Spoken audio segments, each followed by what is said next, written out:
RBIs. L.A. Chargers new center Tyler Biadasz was carted off at practice with a leg injury. The New York Giants signed running back Najee Harris, still coming back from a torn Achilles. Live from the heart of SEC country, this is your daily fix of grit, guts, and gridiron glory. Welcome to the Deep South College Football Show. Bowen, here he goes! Georgia retakes the lead! Breaking down the biggest matchups, the boldest takes, and the deepest rivalries in college football on Tide 100.9 and 1230 AM WTBC. Intercepted! They confused him! Xavier Brown headed the other way! Touchdown Tide! From Fayetteville to Gainesville, from the Grove to Toomer's Corner, it's SEC football. Chambers delivers! Touchdown! Now, here's your award-winning host, Wyatt Fulton. Welcome into another edition of Deep South College Football Show right here on Tide 100.9 and 1230 AM WTBC, your home for Alabama Crimson Tide sports. And as soon, literally as the intro started playing, Pete Thamel of ESPN is reporting something that we're regaining recipes. I know we always say we're losing recipes, but this is regaining a recipe here. As Tennessee and Alabama will both wear their home jerseys for the third Saturday in October in both 2026 and 2027, which means that we get to see the Crimson in Knoxville and we get to see the Orange in Bryant-Denny Stadium over the next 2 years. This is, I mean, you can ask Reed. I walk in, hey, Reed, how you doing? You seen the Thamel tweet? I'm like, oh, God. It's like, oh. I was like, have you seen Pete's tweet? No, it's like, oh, crap, what's happening? That's like trigger warning. Vanderbilt's good now. You've got to start like, okay, hey. It's like when your parents call you and like, listen, you're not mad. We're not mad, but we have to talk. It's like, listen, you're not in trouble, nobody's but dead. Nobody's dead, nobody's fired, but we got a Pete tweet. And I'm telling you, man, as somebody that has tried to play a little catch up in the college football culture, getting here a little late. Obviously, you weren't even old enough to watch these two play in their home jerseys against each other. I was not. First time since 1970. This is going to be some of the most aesthetic football ever watched. As long as the broadcast this year for the third Saturday of October does not show the outside of Neyland Stadium. Go from the pilot sign at the top down, and you're good. There's going to be a lot of construction around Neyland Stadium, too, for the next couple of years as well, as they're building a almost like a resort almost around that stadium. Hell, it looks like there already is. I mean, hey. But we've regained a recipe. A beautiful tradition of college football is back. See, this is what we need. We need these traditions back. What makes college football college football? Passion, tradition. Pageantry. That's what makes pageantry. Yes. The pageantry of college football. Nobody does it better than college football. So the fact that we get this back, I've only seen clips, and by clips, I mean they were in black and white, but I've only seen clips of Alabama and Tennessee from back in the day. But you look at that picture right there from Pete Thamel. Matter of fact, I'm going to go ahead and make this a little bit bigger so that way we really can see that. Look at that. That's awesome, man. Look at that. Yeah, I was just going to say, it's just very visually appealing, right? Like, I mean... Pull that mic a little closer. I was just going to say, like, it just seems like it's very visually appealing. Just, like, looking at the strong crimson red and then, you know, that burnt orange. But nonetheless, though, like, I think... It's not burnt orange. That's bright orange. Texas is burnt. It's puke orange. I don't know. It's looking at the dirty jerseys. Maybe it's the 70s look from me, but, like... It's all the cigarette smoke in the stadium. Nonetheless, though, Wyatt, I think, like, you know, usually every single day you come in and ask us, you know, how we're doing. I think this news right here just, you know, already made the day to a great start. I was going to say, like, if you look at the title of the video, we weren't even planning to bring this up, but literally as the intro started playing at whatever 1:02 p.m. Central Time here, boom, Pete Thamel's tweet notification hit my inbox, and I'm like, oh crap, what's happening? Like, because it's always nerve-wracking. It's always nerve-wracking when Pete tweets. Both of them, Thamel and Nakos, and I've got both their notifications on. So I'll be scrolling my phone, checking out Twitter, and you know, suddenly I'll see, Pete tweet, and I'm like, crap, what's about to happen? Do I have to work now? Should I get that trademarked? Pete's tweets. Pete tweet. It's a Pete tweet. I've never heard that before. I like that one. And I was going to say, like, to be fair also, especially if you see, like, in the headline, in the notification, when it has the word Alabama in it, and you don't know what the rest of it says, I mean, that's already nerve-wracking. Yeah. Literally, and so I'll read you exactly what my notification said on my phone, because it just gives you a small preview. It doesn't tell you everything. Pete Thamel tweets, news, Tennessee and Alabama will both ... See what That's I mean? what I saw. And I was like, what the hell is about to happen? I would have jumped out the window trying to get to my phone. However, you did mention that this was not the topic of today's show. It was not. So what is? Today's topic, we are going over some of the best defenses in the SEC. I don't know that we're necessarily going to draft them necessarily, but we'll go back and forth. And it's like, all right, you give one defense that you think is going to be phenomenal. I'll give a defense that I think is going to be phenomenal. And so that way we're not both picking Georgia and Oklahoma, and then we spend an entire segment on those two, because there's some other really good defenses here in the Southeastern Conference. We're also going to talk a little bit about $40 million rosters, as Chris Hummer and John Talty of CBS Sports put out a phenomenal story, and Chris Hummer jumped on with Ryan Fowler yesterday to talk about it, about $40 million rosters in the sport of college football, because that's where we are nowadays. I mean, we touted, like 2 years ago, it was touted that Ohio State had one of the most expensive rosters in college football. It was $20 million. 2 years later, 2 seasons later, and we've doubled that number. We're probably going to hit $60 million, because I'll give you a little bit of a preview here. In their article, more than $40 million. Number one is LSU. Quote Chris Hummer and John Talty in this article here on CBS Sports. Multiple sources anointed LSU as college football's most expensive roster in 2026, with several sources projecting it could be over $50 million. We're already on our way to $60 million, and yet it feels like other institutions, Alabama and Georgia being two of the main ones here, I don't want to say they're struggling, because Georgia's won the SEC back-to-back seasons. Alabama's made the college football playoff 2 out of the last 3 years, but it really feels like, okay, we're starting to leave some people out. We're starting to leave some people in the dust, right? Hey, Alabama, I understand, you don't necessarily have the money that an Oregon or a Texas has, because you have one billionaire in your state, and guess what? They donate to the other program in your state. So Alabama, I get it. Maybe, you don't have the resources to come up to that, $40 million range here. But, however, Alabama's trying, and they're trying to go about it the right way through Yay Alabama. But, I mean, Alabama hits that $40 million roster. That's cool. You guys are 2 years too late. We're already bumping 60. Hey, Alabama, welcome to the $60 million club. We're already pushing 80. Like, you guys are just $20 million behind the entire rest of the sport. At some point, there's going to have to be a cap. Otherwise, Texas, Oregon, they're going to leave everybody in the dust. Yeah, it's a really good thing that Bama's got a top 5 head coach in the country to lead this That they do. undervalued team.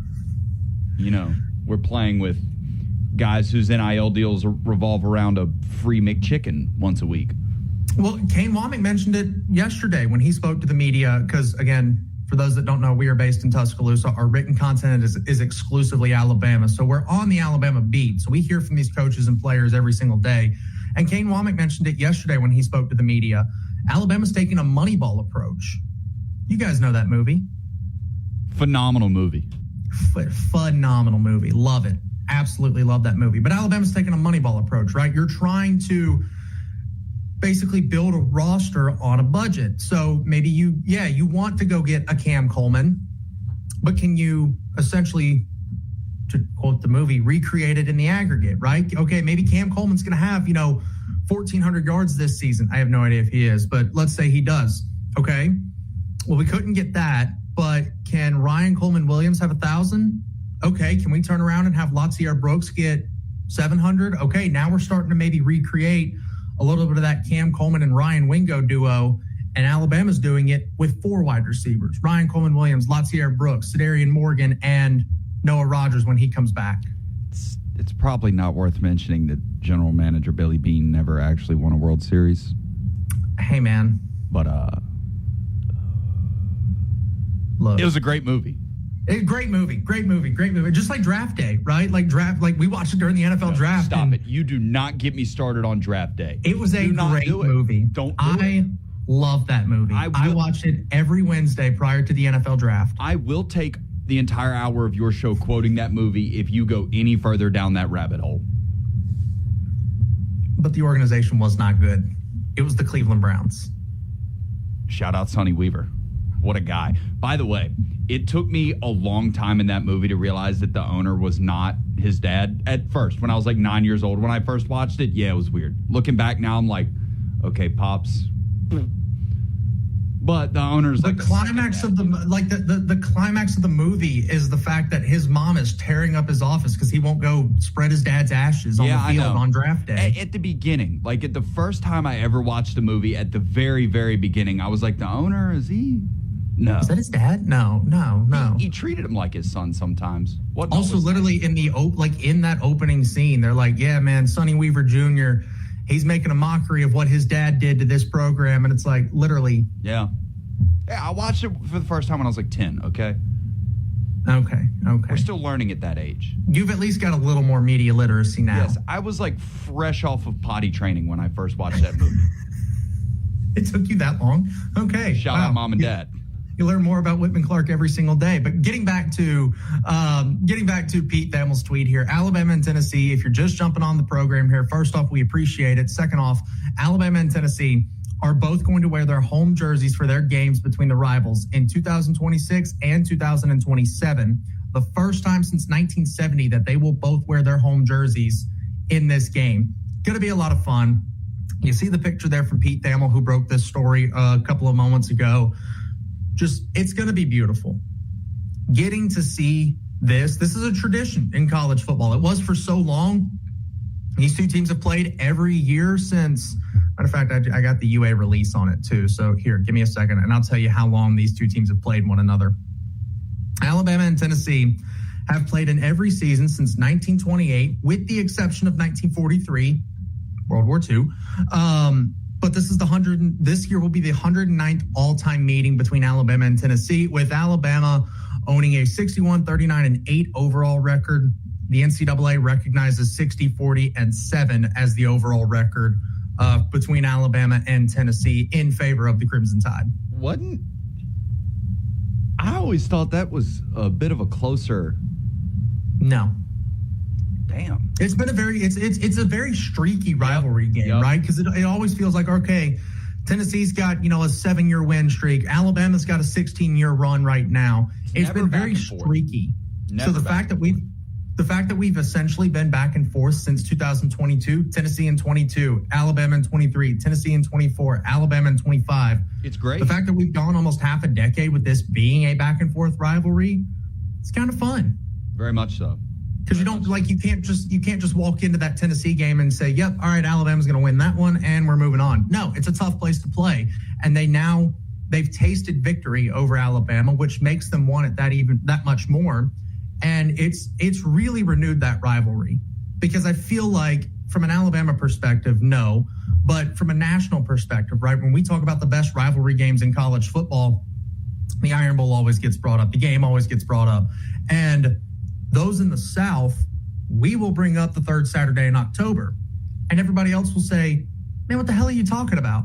Alabama's won that thing 16 times straight. Clearly, that's not a good rivalry game. Wrong. So the fact that for the last 4 years, we've had a little bit more of an actual back and forth has been a lot of fun to get to see people understand, no, wait, this is a legitimate rivalry. No, wait, this means a lot to these two. And I think what makes it so special, Wyatt, is it's not Michigan, Ohio State, and it's probably not the Iron Bowl. It's not Red River, but you look at Tier A, like the game, the Iron Bowl type of rivalry games, the ones that your grandma that's a hockey fan knows about. Like, she's watching the Iron Bowl, and she could not give a rat's behind about college football, but she's watching Michigan, Ohio State.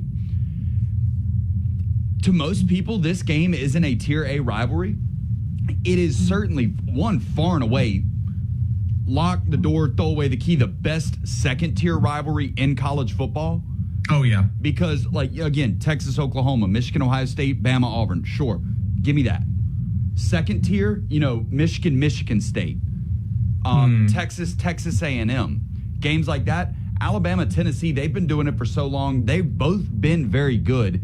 Alabama is the definition of the college football blue blood. Tennessee is probably one of those schools that's like Georgia, like Auburn, even where it's they're not a blue blood, but in that second category, they're in the thick of it. A couple of balls break in their way. They are probably looked at as like the lowest of the Michigans and the Oklahomas and the Texas and the Alabamas. This game has everything you want. It's got history. It's got regionality. It's got conference ties. It's got hate. I mean, I've always said this on the show. I've said it off the show. When I came to Alabama, I knew I'd have to learn to hate Auburn, and that came pretty quickly. That was a relatively easy thing for me to learn. I stepped on campus, saw orange, and almost puked everywhere. I don't know why. It's just like how when you have a baby, you automatically love the baby. It's like I stepped on campus. Whew. Yeah. You don't like the color orange. Across the street if she was wearing that shade of orange. Yeah, you don't like the color orange if you're in Tuscaloosa. Why would you? Hell, didn't they try and make Whataburger change their color? No, they did. The Whataburger on the strip. They did. They made the Whataburger on the strip. They made them like they were, because it's that orange and white. They just made it all white on the strip. Now the inside, yes, but on the outside where you could see the building, the Whataburger name was in all white, not that. Yes. Kind of orange. Even though like just off McFarland Boulevard, not even 5 minutes from campus, there's a Whataburger that's that nice orange and white. But you cannot see the cathedral, otherwise known as Bryant-Denny Stadium, from that Whataburger. I can see it from the one that used to be on the strip. Fair enough. Regardless, though, phenomenal by both Alabama and Tennessee to renew this rivalry in the way that they have. Again, not just on the field, but now you've got the jersey aspect of it too. You're going to be bringing just beautiful, picturesque moments back to a rivalry that really and truly deserves it. We'll take our first time out here, and then we'll talk a little bit about $40 million rosters in college football and SEC defenses. The summer event is happening now at Townsend Honda, Skyland Boulevard in Tuscaloosa.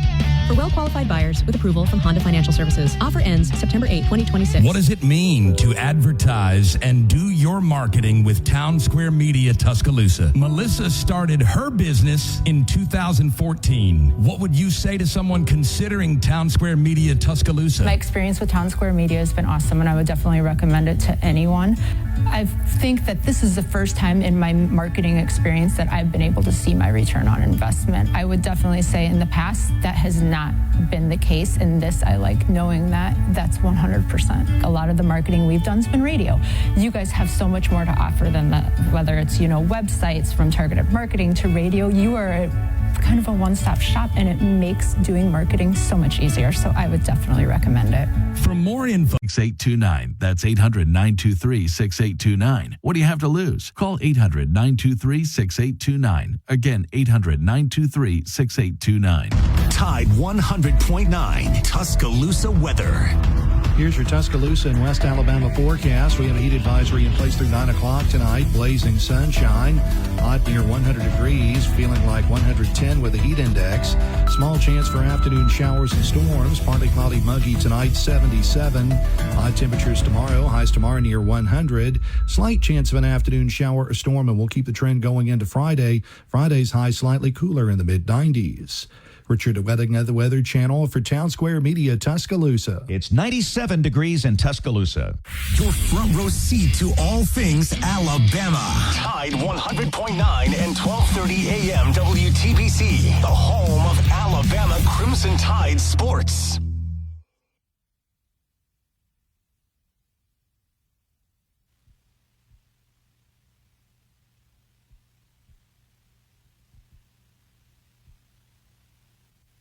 Welcome back to the Deep South College Football Show. Sorry about that, having some technical errors over there, but we'll get it figured out. The bumper music was not playing; it was paused. I thought it was playing. Okay. That'll do it. Well, regardless, at least we figured it out for next go round. But we're talking $40 million here. $40 million, yes, $40 million rosters in college football here. And we'll start. This is courtesy of CBS Sports here. They've done an incredible job with this story here. And at the top, sits Lane Kiffin and those LSU Tigers there. Big price tag they said was Jordan Seaton, which makes a lot of sense, right? One of the most highly coveted tackles in the transfer portal. Not to mention, and they hit this in the article here as well, Lane Kiffin has kind of designated himself as the portal king, right? The guy that's going to go out and he's going to basically ransack the transfer portal and take all the best players and bring them to wherever he's at. At the time, it was come to the SIP, and now come to the boot, I guess would be their new moniker when you look at Louisiana and LSU. It's weird, though. I mean, I don't know why he would be telling everybody to come to the SIP if it's such a horrible, racist, ugly town that he would never recruit a football player to. Hey, man, he was able to get Trinidad Chambliss and Kewan Lacey and a couple of other high-quality ball players there. Must be a real dump then, I guess. I don't know. Pete Golding seems to be doing a pretty good job over there as well. I don't know. Your sister goes there. Does she enjoy Oxford? It's a nice place. I went over there for the second time a couple weeks ago. Super neat town. I'd like to go back when it's not 187 degrees Celsius outside, but nice place. LSU brought in the number one transfer portal class in college football. Not just with Jordan Seaton either. They brought in Prince Will Uman-Mielen, an edge rusher from Ole Miss that was a wrecking ball with the Rebels last season. Not to mention their high quality quarterback in Sam Levitt, who, from what it looks like down in Baton Rouge, Sam Levitt probably is going to be pretty good this year.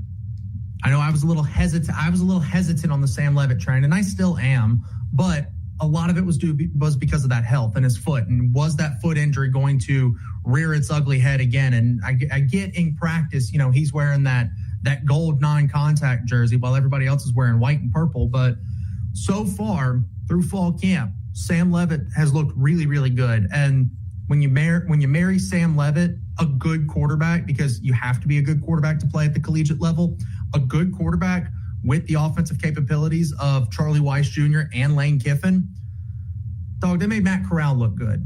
They did. So I feel like if you've got somebody like Sam Levitt, you're probably going to get better than what Matt Corral was, who, by the way, was pretty damn good quarterback at Ole Miss. In all likelihood. But you mentioned that there were questions, mostly due to the injury. That's true. However, I would say guys that transfer, that they go up a tier in conference when they transfer. If a guy from the ACC goes to the Big Ten, or if Sam Levitt goes from the Big 12 to the SEC, yes, he's got the foot concerns, but I think it's fair for a guy to have concerns surrounding him going into week one just because he just upped his level of competition. I mean, if you want to go in the portal and you want to go play for a better team against better teams, you want to go make more money, nobody's stopping you, obviously. That's evident. But you have to be willing to face some questions in week 1, 2, and 3 to see if you're worth the investment, if you're worth our airtime. I think it's fair.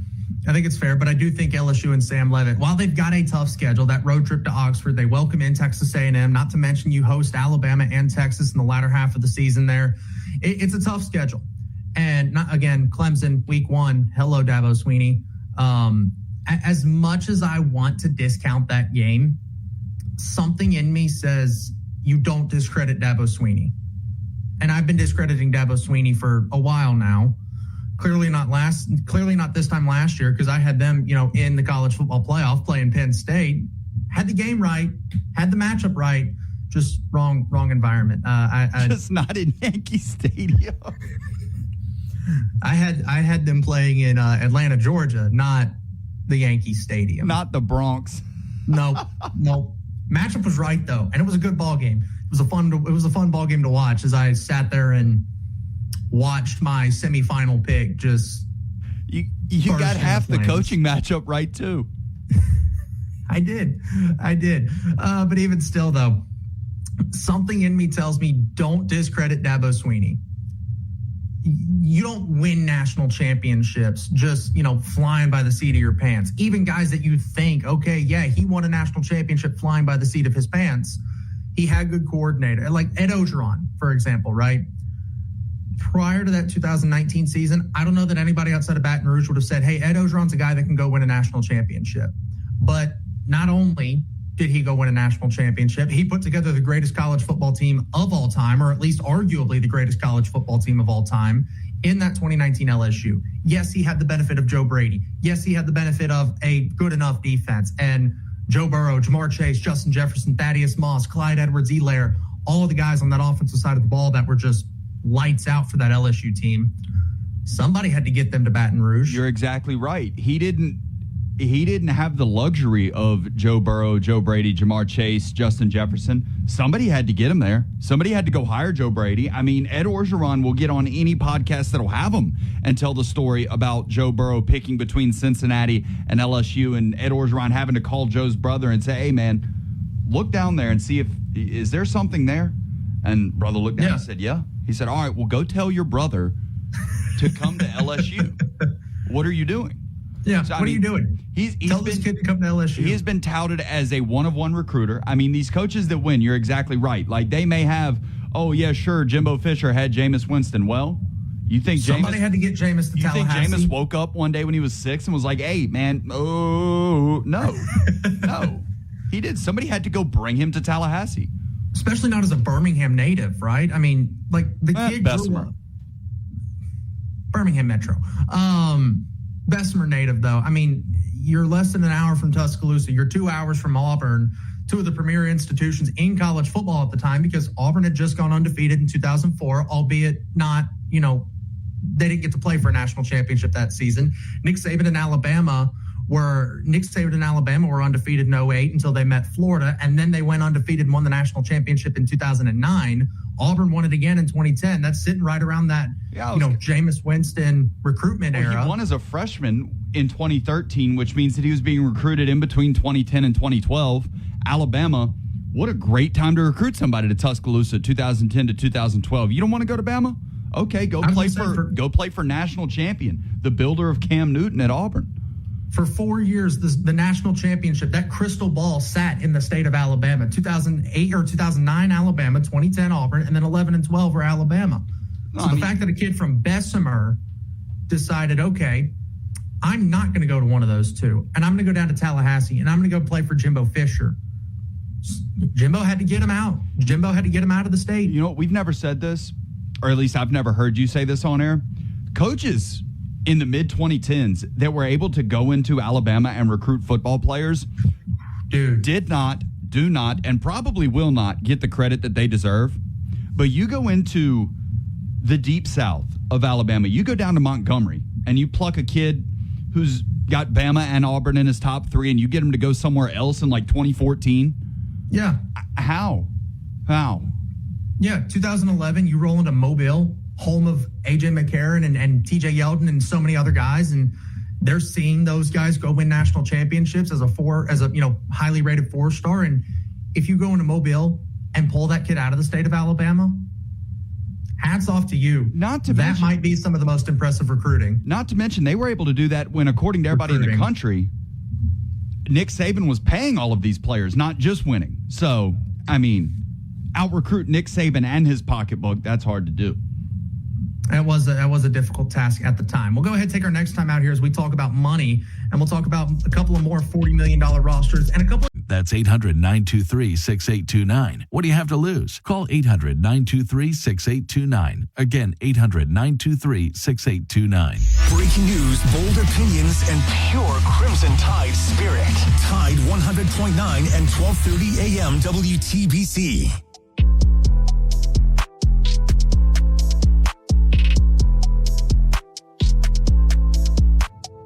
About $40 million rosters here in the sport of college football this season here. We talked a little bit about the LSU Tigers here and how Lane Kiffin has done really and truly a good job of recruiting via the transfer portal. Another program that's done that would be the Miami Hurricanes, who, Whitman, we've said it multiple times here, there were a lot of good quarterbacks that hit the transfer portal, not just the big names, right? Sam Leavitt hit the portal out of Arizona State. Brendan Sorsby out of Cincinnati prior to him not being allowed to play college football. Hashtag weekly Brendan Sorsby mention. Done. Got that figured out. But there were a couple of others that hit the portal that I thought could be really good playmakers across the sport. I thought, Eli Holstein, Bo Pribula, two guys that maybe didn't perform quite to the level that they should have at their previous school, but were still good quarterbacks, not to mention Dylan Lonergan coming out of Boston College as well. Hassan Longstreet left USC and is now the backup at LSU.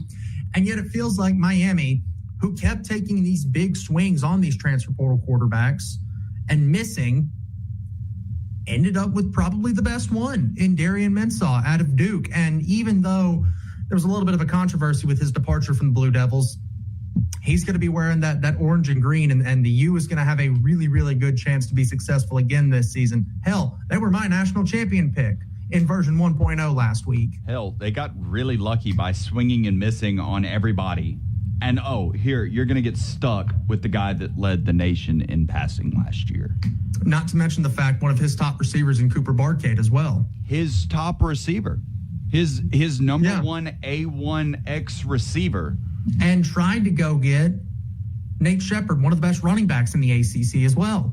I can confirm that. He started in my backfield when I won my first national championship at Virginia Tech. Got him out of the portal. Great player, phenomenal kid. Big future. But even still, and again, that's just guys that they went to go get. If I'm not mistaken, they also brought in one of the best edge rushers in the SEC from Damon Wilson from Missouri. Okay, so you lose Ruben Bain and Akeem Mesidor, but you add in a phenomenal pass rusher from the SEC from a season ago. All right, well, you lost one of the best left tackles in college football. You replaced him with the number one offensive tackle prospect that came in and immediately looked like they were going to be a day one starter in Jackson Cantwell. All right. Well, surely you don't have every piece to the puzzle, right? Like, did you lose a lot of guys in the secondary? No, not really. Not really. Most of the starters in the secondary are back, especially a secondary that got a lot of good reps. A lot of those young guys got great reps last postseason with the national championship against Indiana. This is a team that beat Ohio State in the playoffs by dominating them on both sides of the line of scrimmage, and I don't think I can overstate the word dominating enough. And people are kind of under the consensus they got better. Think about that. How many teams? I think if I'm not mistaken, they've got some kid who had a really good freshman year last year by the name of Malachi Toney. Yeah, he can play. I think that kid can play a little ball. Well, okay, so you've got the receiving core, you've got the quarterback, you revamped that pass rush, you revamped the offensive line. The secondary got better because most of those guys are back for a year. So what's the one area that we haven't talked about? The running game. Oh, that would be the run game. So surely Miami doesn't have every single piece to the puzzle. They've got to have a deficient run game, right? Well, no, they have an F-150 in the backfield that will try to go out of his way of the end zone to find you, make you spit your own teeth out of your rear end, and then go score. Oh, damn, that's right. It's a guy by the name of Mark Fletcher. Feels like Miami's got a pretty damn good shot, and it's one of the reasons I picked them to be the ACC champion and my national champion in version 1.0 of my college football playoff predictions. And the Hurricanes they're spending big money, and they said it best in the article. Chris Hummer and John Talty did. Arguably, no school has embraced NIL and rev share era like the Miami Hurricanes. They're kind of one of those. They're kind of one of those that have just opened up and said, we may never recruit a high school quarterback ever again. I don't know. Why would you? Miami may never land a 4 or 5-star high school quarterback until Mario Cristobal retires. Why would you? You had a run of Cam Ward, Carson Beck, and Darian Mensah. A first overall pick. A fourth round pick that probably is going to start some games in the NFL. A quarterback. And then a guy that led the country in passing last year and has Heisman capabilities. Damn. I wouldn't go messing around with some stupid freshman. Yeah. No. And if you do, okay, bring in another transfer guy, let that freshman sit and learn. You know why? The transfer goes off and plays in the NFL. Now you have 2 years. Because the Miami Hurricanes can afford to do that. So the U has done an incredible job with recruiting out of the transfer portal in the modern era, and they've got a over $40 million price tag because of it. Notre Dame's another one that's been a little bit of a big spender here. You see that big price tag being C.J. Carr, the quarterback, and I'm not as high on C.J. Carr as a lot of people are. I get it.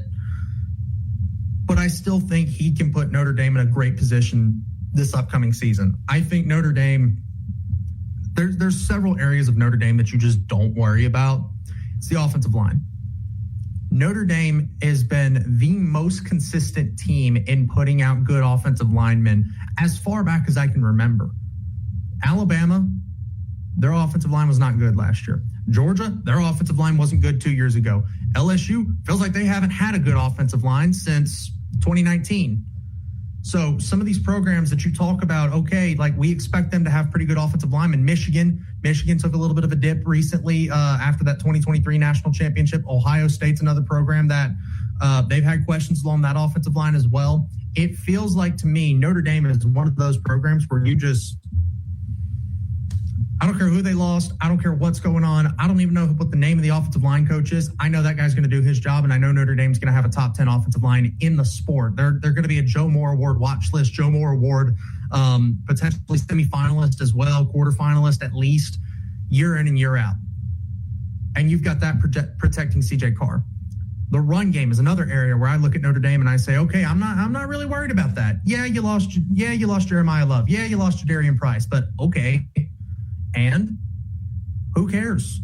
That's an area of the football that Notre Dame, I say it all the time. There are certain teams where they just don't struggle with things, right? Or they shouldn't because of the pedigree of that program. LSU defensive back should never have to worry about that. Georgia linebacker, never worry about that. Alabama offensive line used to be never had to worry about that. Now you kind of do a little bit. It's the same with Notre Dame. Notre Dame, an offensive line and run game, I don't care. I'm not worried because Notre Dame has never given me a reason to worry about that. Even with the fact that they just lost 2 first-round running backs, Notre Dame has never given me Notre Dame has never ever given me a reason to worry about the offensive line and that run game. Well, it's pretty much like you said. If you've got 5 future guys in the NFL to block for a running back, give Ryan Fowler the afternoon off. Let him go carry some footballs in South Bend. He could probably go average 4 or 5 yards a carry running behind those guys. I mean, we mentioned, I referenced Mark Fletcher resembling an F-150. Notre Dame linemen are famous for creating holes big enough that a literal F-150 could slide right through there en route to the crib. Another $40 million roster here. You've got Ohio State, the Buckeyes, big price tag, Jeremiah Smith. They've got others on that roster, man. Julian Saying, Chris Henry Jr., Bo Jackson's another one who, by the way, I was listening to Josh Pate the other day. No, he's not on the program, but we listen to Pate because Pate does an incredible job. Whitman, did you hear that episode that Bo Jackson wasn't getting reps with the first team? I believe I had heard that. I don't think I watched his episode. It was a clip that I saw from his show page on the internet. I did hear that, though. So now you've got an All-American running back who was a freshman last year, whether he's in the doghouse or injured. I didn't see all that. I just heard, hey, he's not getting reps with the first-team offense right now. So you've got a freshman All-American running back. And, oh, by the way, the backup running back looks just as good right now in practice. So, all right, Ohio State, you clearly can throw the football because of that guy right there, Jeremiah Smith. It's literally just, screw it, Jeremiah's down there somewhere. And it works.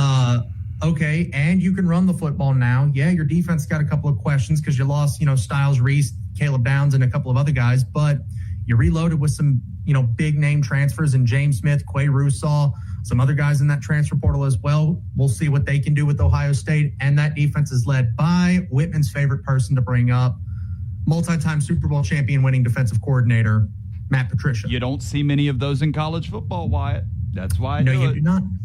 So, all these teams, and again, Oregon is another big spender there. Dante Moore, getting him back, I think, was an absolutely massive piece to this Oregon offense here, despite the fact that they brought in Dylan Raiola via the transfer portal. Decory Moore, run game. We're going to have a couple more questions about Oregon, maybe compared to these other programs, because Oregon lost both their offensive and defensive coordinator this offseason. But again, Dan Lanning hasn't really given us a reason to worry about Oregon. Yes, they may, if they take a step back, all right, you can probably point to those coordinators and say, okay, continuity within the roster there. But Dan Lanning's not promoting scrubs just because, oh, you were my wide receivers coach. Now I don't have an offensive coordinator. Screw it. You're next up. No, Dan Lanning's going to make the best hire for that program. And what I'd really like to know about Oregon and their budget, how much is Dante Moore making? Because a lot of money. The big thing about him last year was he's going to be the second overall pick if he declares. But he didn't. I'm going to reference what people used to talk about in recruiting, how maybe Saban got a couple of extra guys back in the day because of the Bama discount. Did Oregon get lucky and not have to pay Dante Moore $6, $7, $8, $9 million because of the New York Jets discount? It's like, look, you're either going to take this $3 million that we're giving you or go play for the Jets. Now, you can make your $17 million playing for the Jets, but you have to play for the Jets. Yeah, but you got to go play for the New York Jets. I may pay tuition to go back to Oregon at that point. And, oh, by the way, defensively, brought in one of the best safeties in college football last season, Corey Parrish. We've already mentioned Texas here, but, yeah, Texas has got just blank you kind of money is what Texas has got right now. Cam Coleman, Hollywood Smothers, Relief Brown, Arch Manning, Ryan Wingo, Rasheem Biles. I know our friend in Louisiana kind of put me on Rasheem Biles, and then I went back and watched some of his stuff from Pittsburgh, and that kid can play. That kid can play some real football. So the fact that you lost Anthony Hill Jr., yeah, okay, that's probably not great. But then you go replace him with a guy like Rasheem Biles, and you say, all right, yep, I'm not worried about that anymore. This feels like in all these programs and the money that they are spending, Whitman, it feels like these are all in years. Only one team gets to hoist that beautiful gold trophy at the end of the season in Las Vegas.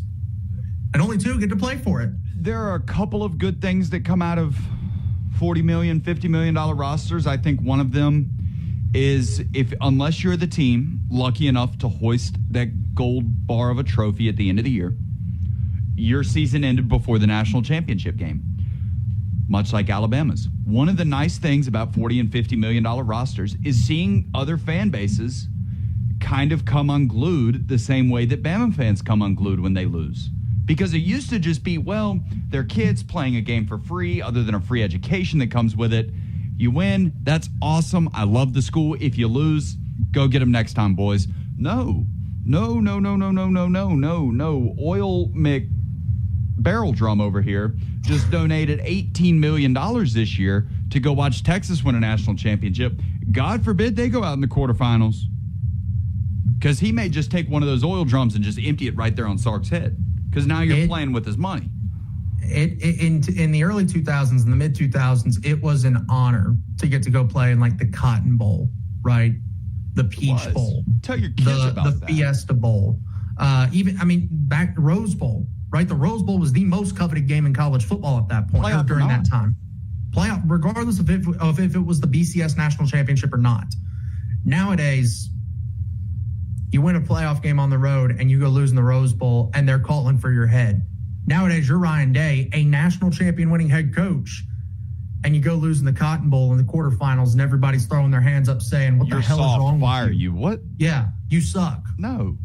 Multiple. It's root of all evil, man. You're one of the last 8 teams standing in the sport. You're not. And everybody's saying, you're a bum, you suck, get your ass out of my program. It's like, whoa, wait a minute, guys. This is a coach that's won a national championship. I think there's another thing that these coaches don't get enough credit for. The mental freaking fortitude that these guys have to take this job. Because, yes, dream job. Yes, Brinks trucks of money falling at your feet. To an extent, I mean, I don't know what it's like to be rich, but you hear all these rich people talking about, well, the money's cool, but it doesn't actually make you happy. Then what kind of part about being a SEC football coach makes you happy? I could not do it. I don't like it when I'm in a room with my friends and they tell me my joke wasn't funny. You've got Ryan. People are showing up to Ryan Day's house, torch and pitchfork style. Yes. Like he's Shrek. And they want him gone. And we mentioned Jameis Winston. He's told a story before about when he committed to Florida State. Somebody burned his grass. Like spelled out traitor in lighter fluid in his grass, lit it on fire, and that was just permanently burned into his front yard. Man, we murder trees about college football, all right? This stuff is serious. I feel like every year I read a story about, Iron Bowl, somebody got shot. Damn. And then you it is that hostile, and then you factor in $40 million. Because that's kind of what gives people the green light to be crappy towards NFL guys. Baker Mayfield goes out and puts up a dud of a playoff game. Oh, you wanted $45 million for this? Yeah. Jalen Hurts goes out and lays an egg in the NFC divisional round. We're paying you $50 million for this? You used not to be able to badmouth Ty Simpson in a bad game because what are we going to do, take away his free education?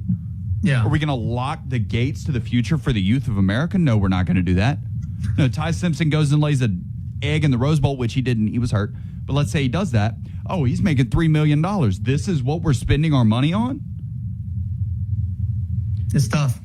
We'll go ahead and take our last time out here and wrap up the loose ends next on the other side. That's 800-923-6829. What do you have to lose? Call 800-923-6829. Again, 800-923-6829. Yes! Roll Tide all the time. This is Tide 100.9 and 1230 AM WTBC. The home of Alabama Crimson Tide sports.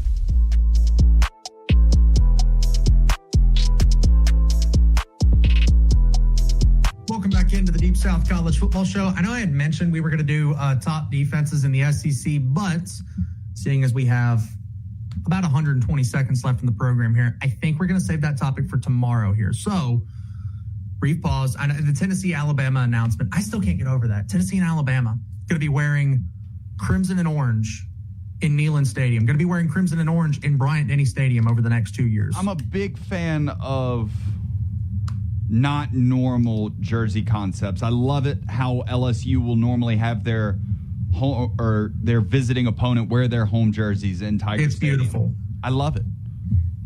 Like watching the crimson red pop in those stadium lights at LSU, because every stadium's got like a little bit of a different coloring, like of what you see on the field. Dude, I was going to say, if you show the broadcast but remove logos, I feel like I've watched enough football that I can kind of start to pick out what field is what simply just by looking at the 25-yard line under their lights. Pretty much. And the jerseys are what they look like under those lights. And I think LSU and Tiger Stadium, there's just a vibrance around that crimson red when they wear them in Baton Rouge. It just makes it great. And the color-on-color matchups that we get against the red and the orange, I mean, all of this. USC and UCLA, they should go color-on-color when they play against each other. Maybe not Ohio State, Michigan, because one of those white jerseys always looks good in the snow. Nah, to hell with that, man. Give me the game, color-on-color. Give me the Iron Bowl, color-on-color. Red River. Oh. Maroon, burnt orange. Because that's what they do in the stands. Half the stadium is burnt orange. Half the stadium is that maroon color, or is that crimson for Oklahoma? I mean, it's not like Arch Manning's going to drop back. It'd be beautiful. And see a red helmet playing safety and go, oh, wait, he's not wearing white. Is that my guy? One of my guys. Is that my guy? No. And again, this is only for certain matchups, right? Obviously, Bama, Georgia, let's not both wear red. Bama, Oklahoma, let's not both wear crimson. But for Tennessee and Alabama, I'm all for it. That'll do it for us today on the radio side of things here. Coming up next on radio, the game with Ryan Fowler from 2 until 6 p.m. right here on Tide 100.9.